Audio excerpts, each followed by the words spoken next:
How's it going, guys? Thank you for joining me today. Today is March the 2nd, 2021, and this is another new episode of MMA in the Morning. Alright, so let's move into our topic of the conversation today. And our five topic of the conversations are Anthony Pettis on PFL, making his debut, Jorge Masvidal fighting in September, possibly, Jake Paul preparation for his fight versus Ben Askren, Valentina Shevchenko versus Jessica Andrade, scheduled for UFC 261, and Tony Ferguson, who should he be his next opponent? Okay, so let's head into the first one, which is Anthony Pettis. Okay, guys. So Anthony Pettis, he has recently signed with the PFL, and since COVID from 2020, his debut has been delayed for a bit. But as right now, it's just been recently reported. He is make his debut on April 23rd at their kickoff event. And if you guys don't know, the winner of the PFL tournament will receive $1 million, and the loser, the person who does not win, essentially just get the show money. And as of right now, his opponent that is scheduled for his debut, it is, let me have a look here, it's Clay Collard, Collard, and Clay's got a record of 18-8. While Anthony Pettis have a record of 24-10, and that is his overall MMA record, not just the UFC record. And you guys, I would like to be honest with you, I am looking forward to this debut. It's just the fact that I've been following Anthony Pettis' career for a long time, and also I would like to see how he would compete outside of the UFC. Essentially, the majority of his career, he has been with the UFC or with the WEC, which is essentially, well, the UFC is essentially the company that owned WEC. But as at that time during his run in WEC, the UFC did not have a low weight division. So when they merged together and introduced the 145, 135, and back at that time, Anthony Pettis, he was competing at 145. So was he? Well, regardless, at that time he was not competing with inside the UFC. And when they choose to merge, when they decide to come together, we know what happened there. He performed really well, and he captured the UFC lightweight champion from Vincent Henderson. And as you guys know, Vincent Henderson, that guy is, oh my goodness, that guy is just a beast. That guy is just a beast. It's just the fact that Vincent Henderson, he has won a title in pretty much every organization that he has competed in so far, with the exception of Bellator, where it is right now. So the reason why I'm bringing this up is that Vincent Henderson, he has been a UFC fighter for a very long time, and with the transition from UFC to essentially Bellator, he is not faring so well. I believe as of right now he is a 500 fighter at best. I know that he lost his first two fights, and well, you guys, he's getting at that age as well, and his first two fights was for the Bellator title, and he lost them both. But let's get back to Anthony Pettis. Do I believe that is going to happen to Anthony Pettis as well? I am gonna have to say no. I do not. And this is the reason why. The PFL, comparing to Bellator, they are a. You know what? I hate to say this, but the competition in the PFL is not as, I'm gonna have to say, it's not as talented I know I'm gonna get a lot of slack for that, but that's how I feel. I felt that the competition in the PFL, it is a new promotion. They are trying to sign new talent, and when I say sign new talent, is that there are few active fighters that they are signing beside Anthony Pettis, and that is Farisho. Yeah, Farisho Verdum. I believe that is signed Verdum as well, and also they have signed Rory McDonald, and he is a former UFC fighter, UFC title contender, and also a former Bellator middleweight champion. Sorry, Bellator welterweight champion. As right now, I believe that there is a lot of ground that PFL need to make up to catch up to the UFC or even with Bellator. And I believe from the financial incentive, this is the place that Anthony Pettis should be right now. I don't know if Anthony Pettis has ever made $1 million within his fight. I am gonna have to say no. It's just the fact that I'm gonna use Michael Bisping as an example. Michael Bisping has competed in the UFC for over a decade, and his first $1 million check was not, and I quote, was not his fight versus Rocco, or was it his fight versus Dan Henderson. And what is significant is that Dan Henderson was his first a title defense. And on record, Michael Bisping went on record saying that his first $1 million check from the UFC was his fight versus George St. Pierre. It took him that long. And now, when it gets down to Anthony Pettis, you guys, you know what?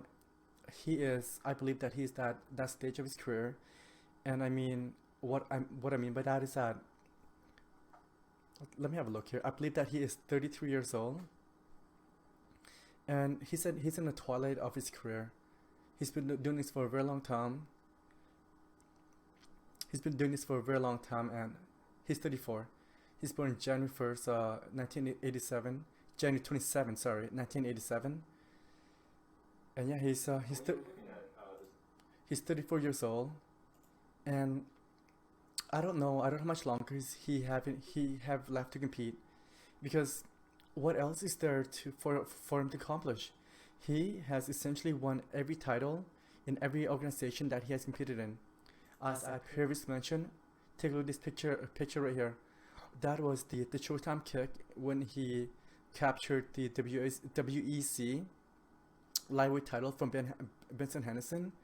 And this picture right here, what you're looking at, that is when he captured his title from Vincent Henderson as well. And throughout his career, before he get into, I would like to say, televised event, I'm not sure how many titles he has won previously before he went to the WEC, but I can honestly say that he has won a title in that organization as well. And you guys, I would honestly like to see how far he could take himself, how far he could push himself. And at the end of the day, I honestly believe that the competition in PFL is not as stiff compared to Bellator or ONE FC or even Risen. He's here for the money. You know what? I can't blame him. And Anthony, good luck to you. I am looking for the fight, and I will always be a fan. I enjoy watching you and your brother compete. I wish nothing for the best for you and your brother. And I realize that Sergio Pettis, he does have a fight coming up, and that is for the bantamweight title, 135. It's gonna be, I think it's gonna be a fun fight. It's gonna be a fun fight. It's gonna be a close fight. It's gonna be one of those fights that I am looking forward to watching. Serious, yeah. So that is my quick thought on Anthony Pettis heading to PFL. Anthony, good luck. I could see you being a future champ. I don't know how many how many contract he signed to fight with the PFL. I would love to see him capture this title. It will be another trophy to his trophy case. All right. So Anthony, once again, good luck, and I am looking forward to it. All right. So after that, let's move into our next topic of the conversation, and that is Jorge Masvidal possibly fighting in September. And what does that mean? Okay. So guys, so after that announcement that was made just a few days ago, this is what I am getting from the announcement of what Jorge has said. And for him to say that, for him to come out and say it, is that, you guys, you know what? September is a long way away. Okay? Because as for now, this is only March 2nd. And what that tells me, as a person looking in, I believe that Jorge and Kamaru Usman, they are going to be the next coach of the Ultimate Fighter 29, I believe. Because just recently as of a few weeks ago, Dana White and ESPN, they have been talking about of how they would like to relaunch the Ultimate Fighter. And truth be told, guys, me as a fight fan, I would love to see these guys compete. Sorry, I would love to see these guys coach. I would like to see the kind of energy that these guys will bring in. The bit of drama, the trash talk, and the antics. I realized that the Ultimate Fighter, they are essentially try to spotlight the fighters, which is the competitor, but not the coach themselves. But I can see these guys having a fun time being the coach. And you know what? Beside the fact that I would like to see Jorge and Kamaru coach the next batch of the Ultimate Fighter. On top of that, I would like to see these guys have a rematch. I mean, Masvidal, he is the only person in the last, I'll have to say,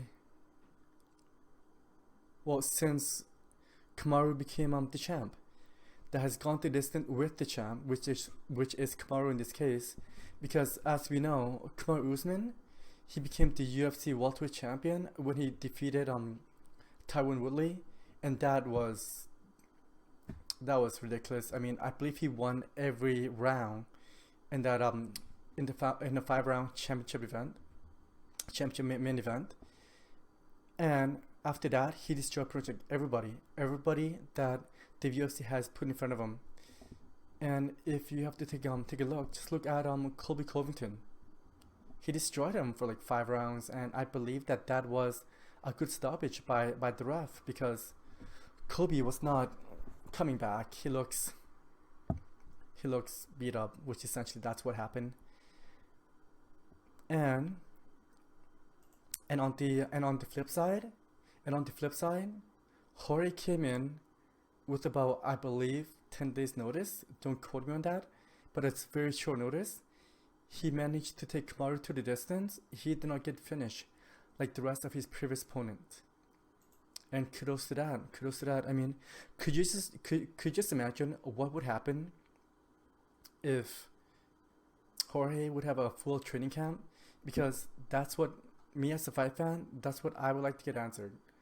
What would happen if Jorge would have a full fight camp heading into the championship fight? I mean, Jorge, his previous 2 fights before that match versus Kamaru, he was riding a 2-5 win streak. And let me have a quick look here. He was on a 2-5 win streak, and his only loss before that fight was to Damian Maia, and he won 3 before that. So he is essentially a 5-1. He is essentially 5-1, going to the fight versus Kamaru Usman. That's not bad.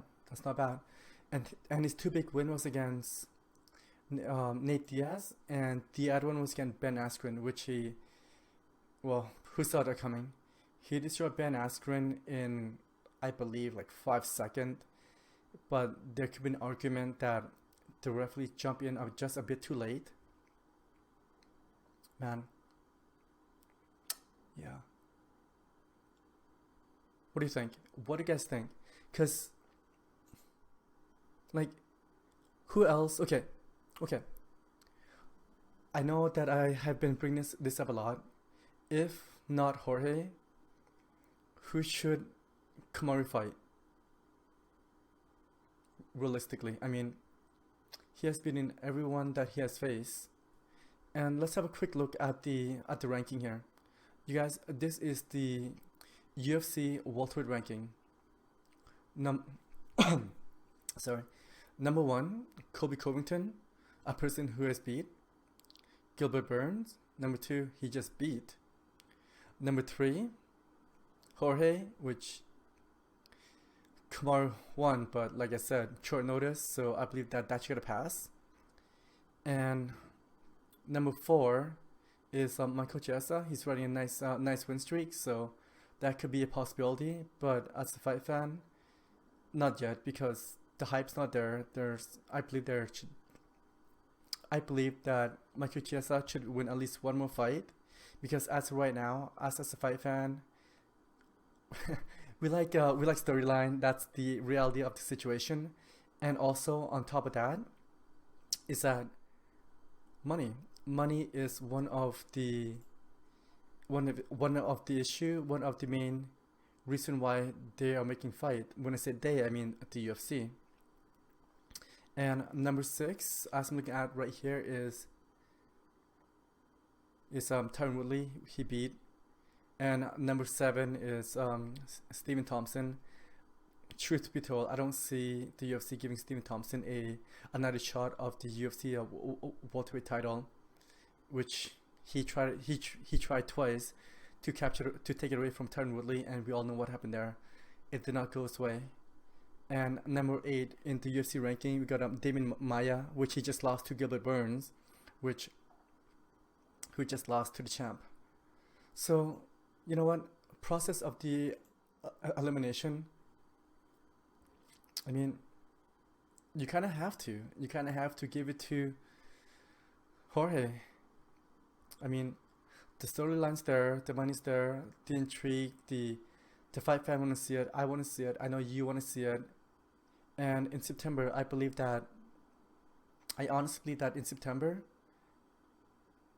the arena will be back in the full swing, because, well, Joe Biden, he would like to inoculate, he would like to vaccinate about half of the American citizen by, let's say, mid-July, August, because he went from 150 doses per day from 100 to 150, and I realized that not everyone will want to take the shots. You know what? I am going to. Why not? So, yeah, you guys, I am looking for this fight. That is my quick thought. Wait, before I go, I would like to say that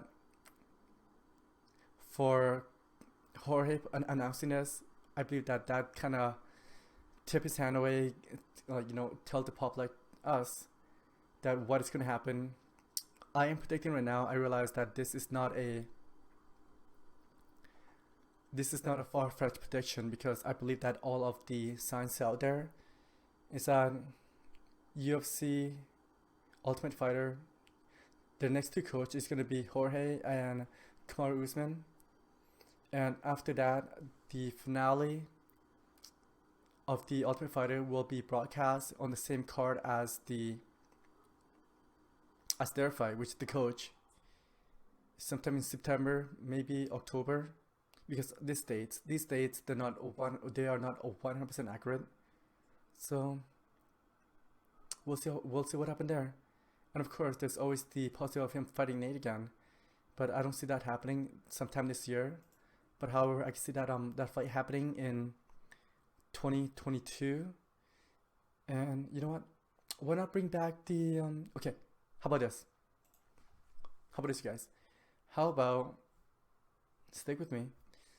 The reintroduction of the BMF. I realized that Jorge has lost to Kumar before. Once again, short notice. Bring back the BMF title. Make it title versus title. I think that should be fun. If Jorge wins, he will capture the welterweight title. If Kamaru wins, he will once again, well, not once again, but well, I guess so. He will once again beat Jorge, but this time he would have a second title to his name. I think that is gonna be a fun fight. Yeah. Alright, guys. So let's head into our third topic of the conversation today, and that is the Jake Paul preparation for his match versus Ben Askren. You guys, I don't know what to say. Well, I do, because that's why I'm here. So, as you guys may know, Jake Paul is taking on Ben Askren on, well, this is March 28th, but it is April 17th. And I've been hearing a lot of stuff from the Jake Paul's camp. As you guys may know, Jake Paul has been training with Jorge Masvidal, and Jorge is the person that gave Ben Askren a fucking 5-second knockout. Oh my goodness, 5-second knockout, and that was essentially Ben Askren's last match in the UFC. And you guys, that is ridiculous. I mean, and this is what I meant when I say ridiculous. 5 second from a guy who is a former Bellator champion and one championship champion, and now he's fighting Jake Paul. You guys might know my position, my stand on this. I've been saying this for the last while. If you have been watching this, is that I am a fan of Jake Paul. Not that big of a fan, because at the end of the day, I believe that this is an entertaining fight. And excuse me, I've said this previously, is that Ben Askren, I realized that he is a former Olympian, and he is a former, like I said, one and Bellator champion, but this is a boxing match. If I am gonna put my money on this, which I am, I'm gonna put in a few dollars. How much? I'm not sure yet. And it's just going to be a friendly wager between me and my friends. But you guys, I honestly believe that Jake Paul is going to knock out Ben Askren. So let's get back to the topic of the conversation, and that is, who has Jake Paul has been training with? So his first training partner that was covered by the media, that was posted to MMA Junkie, to social media, to Twitter, Instagram, and even posted on MMA Fighting, is that his first training partner to get ready for this fight, like I previously mentioned, was Jorge Masvidal. And as of last week, like I said, today is March 2nd, he has also been training with the former boxing champ in Evander Holyfield. Holy smokes, man. I mean, this is what Jake Paul's doing to get him prepared for this fight, because he is taking this fight seriously. And Evander, he's a legend of the sport, in the sport of boxing. And that is what these guys are competing in. If that's the case, where's Ben Askren? What has he been doing? I have not seen anything from him. I've not heard anything from him. And this is the reason why I am bringing this up. Jake Paul is taking this seriously. I don't know if Ben Askren is taking Jake Paul as seriously as Jake is taking Ben. It's just the fact that I realized that this is a boxing match, and Ben Askren has been like, he's been in multiple championship fight with people at a higher caliber. But at the end of the day, you guys, that those fight that he was in was mixed martial arts. This is just pure stand up. There's no kicking, there's no takedown. Yeah, and Ben Askren, he is a former Olympian, and he's a wrestler. At the end of the day, he is a wrestler. And wrestling is one of his biggest arsenal when it comes to fighting. And fighting where he got most of his winnings before he go to the UFC. Which, as you guys know, when he went to the UFC, he lost. He essentially lost. I believe he lost 2 out of 4. So I believe it's 2-2. He lost to Damian Maia. He lost to, of course, Jorge. And holy smokes, I believe that is it. He's 1-2, which is 1 win, 2 loss, 3 fights. Because the only fight that he actually won was against Robbie Lawler. And to me, I thought that was kind of fluke as well. So he could have been 0-3 in UFC, but instead he is 1-2. I don't know what to say, man. You guys, I will be honest with you. I said this before, and I'm gonna say it again. I am not that big of Jake Paul fan, but in this fight, in this competition coming up, I am gonna pick him for the win. I am gonna be a bit of a fan. It's just the fact that at the end of the day, who doesn't like a bit of a circus fight? And to me, I believe that this is one of them. So, Jake Paul training for Ben Askren with Jorge, and now with Evander Holyfield. Those are big names, and I've not heard anything from Ben Askren. I am hoping that he's taking this as seriously as Jake is, because, or else he's just gonna get knocked the fuck out. And at the end of the day, do you want to see that? Do I want to see that? Maybe, possibly, yes. Because I am a fight fan. I like to entertain. I like circus fight. I'm not gonna lie to you guys. This is what I like. This is what I enjoy, and that is the main reason why, when it comes like mixed martial arts as a whole as well, I prefer to watch. This is just me, okay? I prefer to watch the heavyweight. I prefer to watch the heavyweight go in and slug it out, because I realize that there could always be that one punch knockout, which I enjoy watching. Rather than, okay, like I said, it's just me, because I like a slugfest, rather than, let's say a lightweight or featherweight or even a bantamweight that would just go in there and try to, I don't know, like, technique is the word that I'm gonna use. They're gonna win, but at the end of the day, that these guys at 145, 135, they don't have the knockout power as the heavyweight, which is, I'm not trying to be negative on them. It's just the reality of the situation. So yeah. So I am looking forward for a knockout. I am looking for 2-8 knockout. I am picking right now, you guys. If you guys have been listening, I have been high on his I have been speaking volume of Jake Paul, because I honestly believe that Jake Paul is gonna knock out Ben Askren. I've been saying this over and over again, and you know what? I might be wrong, but however, I do not believe that this is the case in this situation. But we will see on March 17th, and I don't know what everyone else is thinking about this. I am looking forward to this fight, and also on top of that, I believe that the pay-per-view is gonna do well. And even Ben Askren, he said he is doing this for a paycheck, because he believed that this is going to be an easy payday for him. I disagree, but you know what? No, but it's not going to be an easy payday. It's just the fact that he's going to come in, he's going to lose, and he's going to collect his paycheck. So, is that an easy payday? I guess, because if you are a fighter, but how about your pride? How about your record? How about everything that you have accomplished previously before you get to this stage? Does he want to be known as one who's like a circus fight? Okay. You know what? Huh. I would do it to get my ass knocked out for like who knows how much. Ben Askren did mention that this is gonna be his biggest payday ever in the combat world. He mentioned that when he was on Ariel Hawani show. So Ben, kudos to you, man. You are making your money. I'm not trying to be a hater,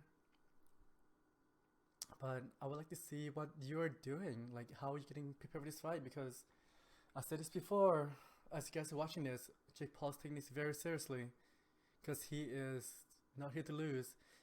Because when Jake Paul wins this, he is. If you guys have seen my previous video, if you have not, please go take a look. I believe that this is one of the 2 steps that Jake Paul must need to do to get to his ultimate goal, which is to fight against Conor McGregor. He must beat Ben Askren, this fight coming up. Fight number 2, he must beat either Dillon Danis or Nate Diaz, and eventually his 3rd fight, which is 2-way after this fight, I believe that he would have a shot against Conor McGregor, and that would be a massive payday. And at the end of the day, guys, you could call Jake Paul whatever you want. Him and his brother Logan, these guys are no jokes. They know what they're doing. These guys, they did not get rich. They did not become famous by accident. These guys are an entrepreneur, and they know how to leverage their stardom. They know how to leverage the social media. They know how to leverage all the resource that they have within their disposal. So yeah, I am looking for this fight. My pick hasn't changed, and that is Jake Paul for the win. I am calling it right now. It's gonna be around. Excuse me. It's gonna be around 5. If it gets that far, I can see it go to round 5, and it's gonna be a round 5 TKO, or a round 5 KO for Jake Paul.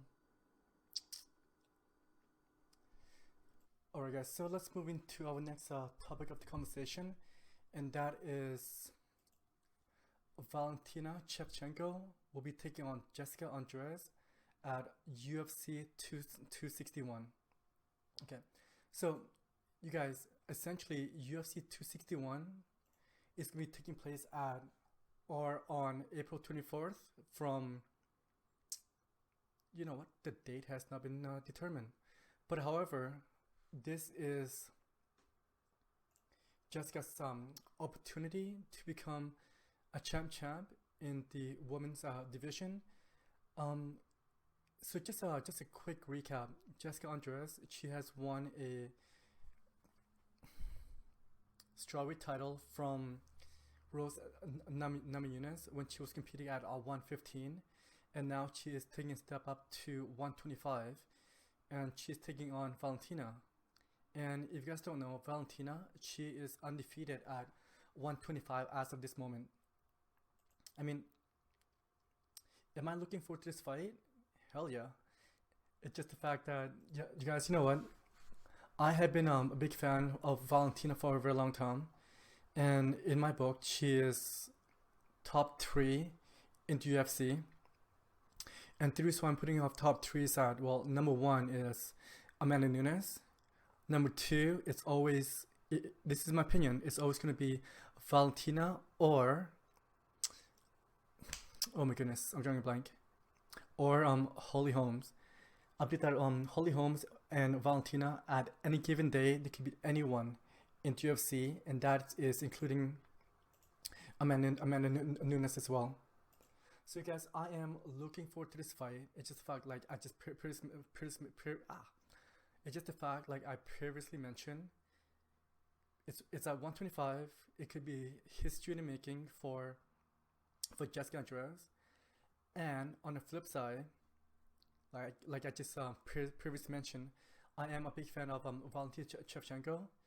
If Valentina does defend her title for, I believe, the 4th times, because she is undefeated in flyweight. I mean, her only loss before she chose to move down to flyweight was to Amanda Nunes twice, and both of those fights, it was really, really close. And I also believe that if Valentina does choose to move back up to 135, or even as heavy as 145, she does have the opportunity to become a champ as well. But however, as of this moment, as of right now, Amanda Nunes, she got a fight book versus Megan Anderson for 135 pounds title, which is coming up this weekend on March 6th, and that is going to be a March 6th card, UFC 259. That is going to be one hell of a fight, and I am looking forward to that. But how? Let's get back to this topic of conversation. Valentina versus Jessica Andrade. You guys, I just saw the the odds, and as right now, it is closer than what people might expected. But to me, I think it's about right. They have Valentina as a favorite at -335, and Andreas as an underdog with a positive 275. So that means if you put a $100 bet on Shevchenko, you would get $29.85 return in profit. But however, if you put down $100 for Andreas with a -300 with a positive 275, you will get a gain back of $275. So yeah, I don't know, like the fight odds, what I am looking at is from DraftKings.com. That is where they are announcing this. I think it's gonna be a good fight. I don't know if this is gonna be a main event for that fight card. It's just the fact that it is scheduled for April. As right now, I don't see any other fight card announced at the moment. I'm on MMAfighting.com. I'm just taking a look. Yeah, but regardless, I believe that 100%, 100%, that this is gonna be test. This is going to be a good test for Valentina. I can see her winning this because she is a bigger, stronger person, and Andreas, she is moving up to 125. Previously, she did fought at that weight class once before, which she won, and that gave her this title shot coming up. I don't know, man. You can't really say no because okay, this is what I'm thinking. It's just the fact that I realized that Jessica is moving up, but however, when she won the title from Rose Namajunas, she was not doing well. She was losing a few of the rounds. Then of course, like Jessica Andrade, she is so strong. She picked up Rose Namajunas, slammed her on her head, and finished her in a competition, in a fight where she was losing up until that moment. Okay, I realized that she did not have a title defense because her next fight was against Weili Zhang, and we all know what happened there. I believe that fight, it could have lasted longer, but the current strawweight champion Weili Zhang, she came like a beast. I believe that fight ended in less than a minute, 30-second, 40-second. She came like a beast. She finished her. Oh my goodness. But however, I realized that the other contribution for losing that fight, Jessica losing that fight, is that it's the weight cutting, and at 125 she doesn't have to cut as much. I can't even speak today. And at 125 she doesn't have to cut as much weight to 115, and this will attribute to her performance, and I believe that she will do a lot better at 125 than she would at 115.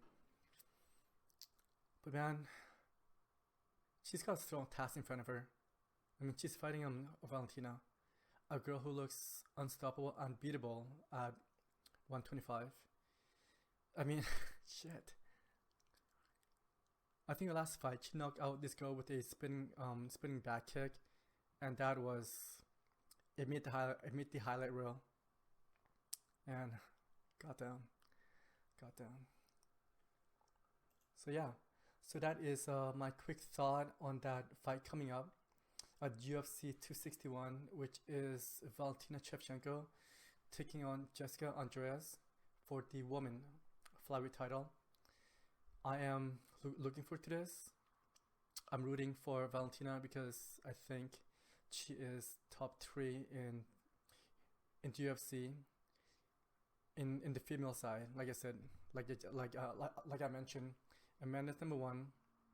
Number 2, it's her or Holly Holm. You can toss in Jimmy Duranamin in there, but I believe right now she is. When I say she, I mean Valentina Shevchenko. She's up there. she's up there. And in the top three, if Valentina, Holly, and Nunes at any given day, I believe that any of these girls could beat any of the other girls at any given day. Okay, so that is my quick thought on this matchup coming up. I am going to stop it right there because it seems like I'm just ranting as I always do. So yeah.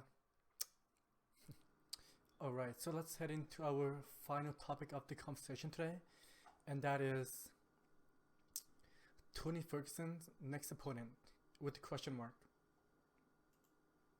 You know what? I'm asking you guys this, like, who do you guys think that Tony Ferguson should be fighting next? Okay? Because as of right now, the UFC lightweight division, it's stacked. I mean, we got Tony Ferguson, he's top 5. Charles Oliveira, he's top 3.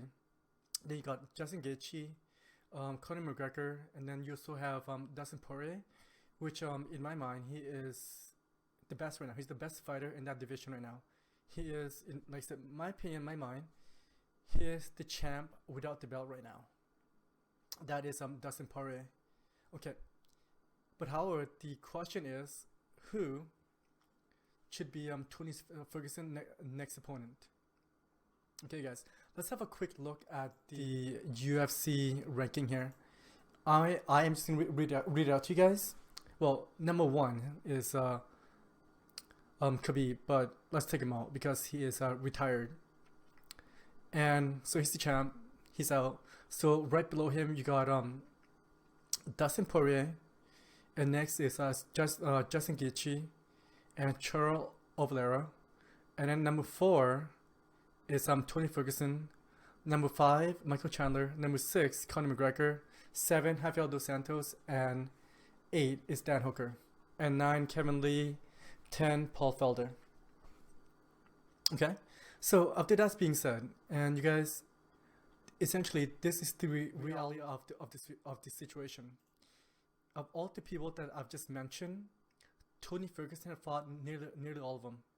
He fought Rafael dos Santos, which he won.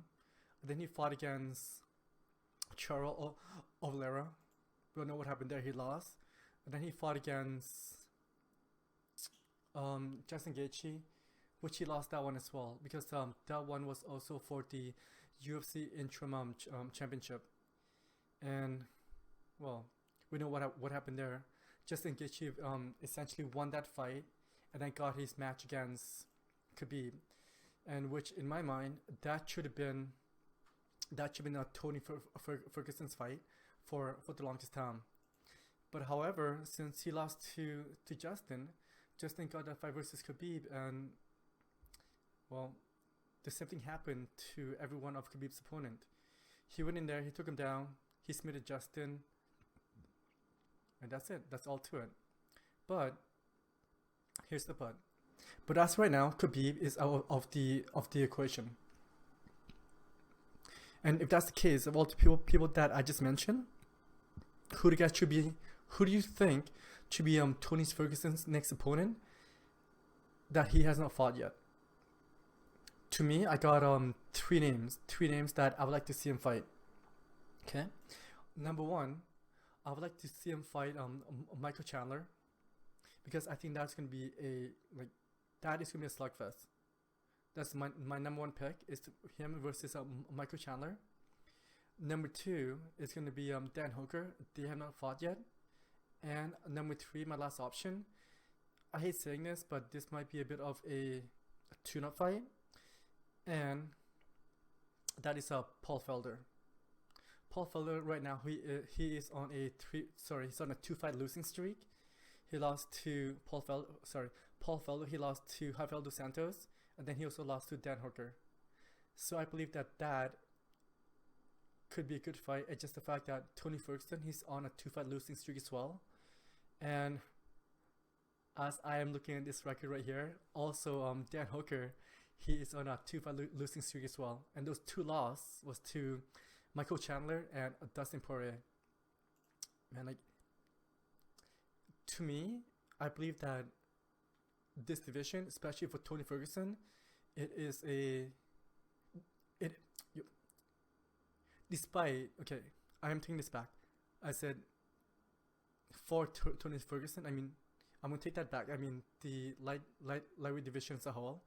I think it's a fun fight right now because all these guys, they are up there, especially when Khabib is out.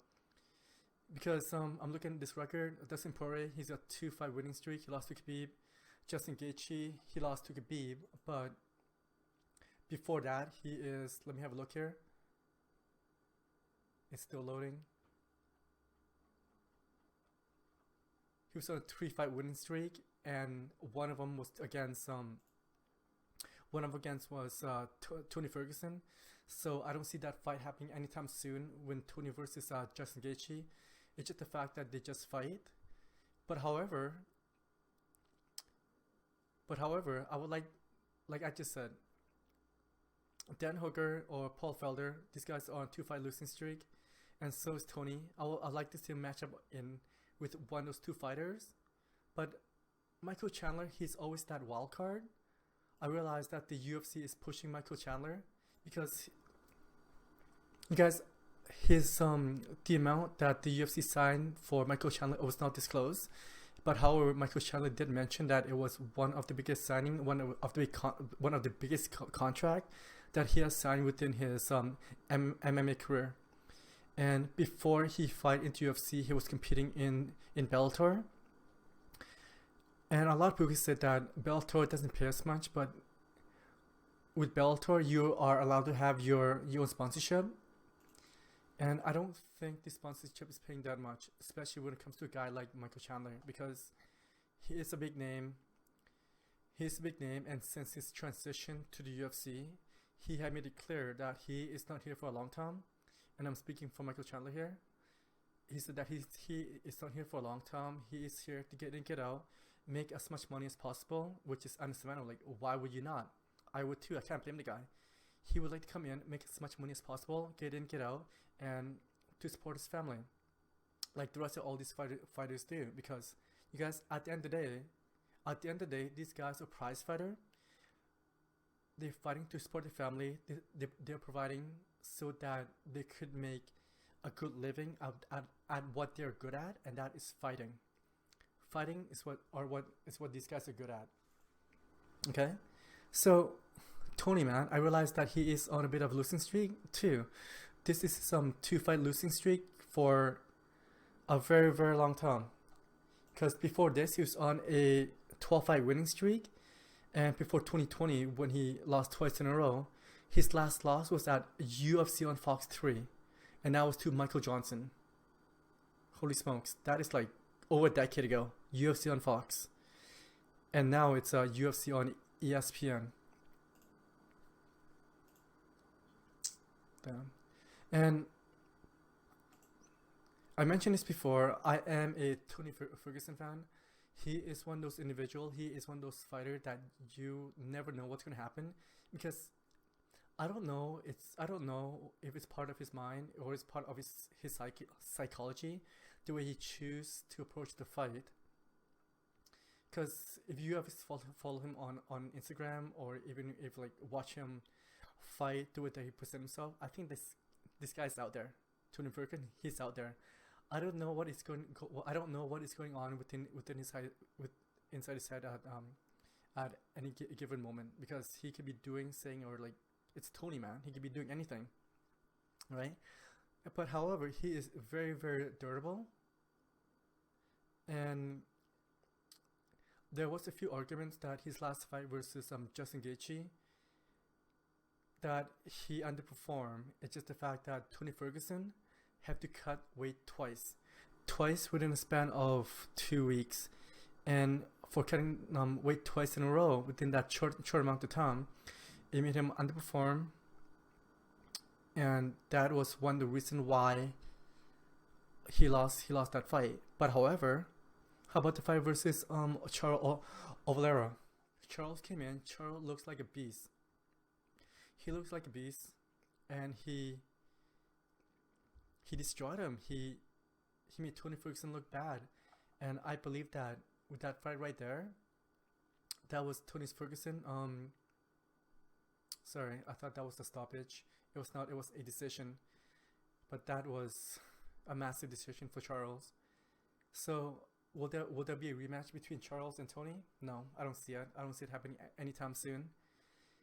However, I could also see that there could be a rematch between him and Justin Gaethje, and if Tony Ferguson does beat Justin Gaethje, it will put him on that short list for another title shot versus the champ, whoever the champ may be, at the end of 2021. I realize that age is a factor right now, and Tony Ferguson, he does not have that much left in him. Anyone who said does not have that much left in him is that, well, the reality of the situation is that he's getting older. He is coming to an end of his career. I'm not sure how much of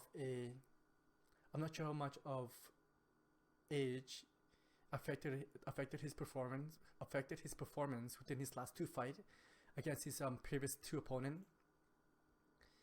But you can't deny that was a part of his loss, essentially. And Charles coming up, he's only 30, like early 30, and Charles been in this game for a very long time as well. So I'm not taking any away from Charles. That was a big win for him. And yeah, so those. Okay, wait, before I go, I don't see Michael Chandler taking a fight with Tony Ferguson. It's just the fact that Michael Chandler has previously mentioned that he would like to compete for the UFC lightweight title, and also he is willing to be a backup fighter for like whoever the UFC would like him to back up against. If let's just say Conor McGregor is expecting to fight Dustin Poirier next sometime this summer, and let's just say the UFC does put the title fight. Let's just say the UFC does add the lightweight title as part of that fight, as part of their rubber match, because these guys right now as 1-on-1. Michael Chandler has mentioned that he would have no problem of being a backup fighter for that event, because he has done this before during Conor versus Dustin Poirier within their second fight, and he came in, he made weight, and he got paid. If that was me, if that was the case, I would 100% go in there and like, pay me too. But let's get back to the original question, is that who do you think should be next for Tony Ferguson? Paul Felder, Dan Hooker, or even a possible rematch between Justin Gaethje. I realized that him versus Justin Gaethje right now is a bit of a stretch because, well, Justin Gaethje finished him and and snap his 12-5 win streak. Yeah, so Justin Gaethje would be my third pick. Dan Hooker would be my first, and second is Paul Felder. That's essentially it, you guys. So that is my thought on that situation of who I believe should fight next, or who I believe that Tony Ferguson should fight next. Well, okay, guys. After that, thank you for joining me once again, and I'm trying to upload every day from Monday to Friday for this edition of MMA in the Morning. And if you have not, please subscribe, follow me on Twitter, Instagram, and you know what? I would love to hear from you. So yeah, tell me what you think in the comment below, or just DM me on my Instagram page. And you guys, take care, be safe, stay healthy, and I will talk to you soon. Peace, bye.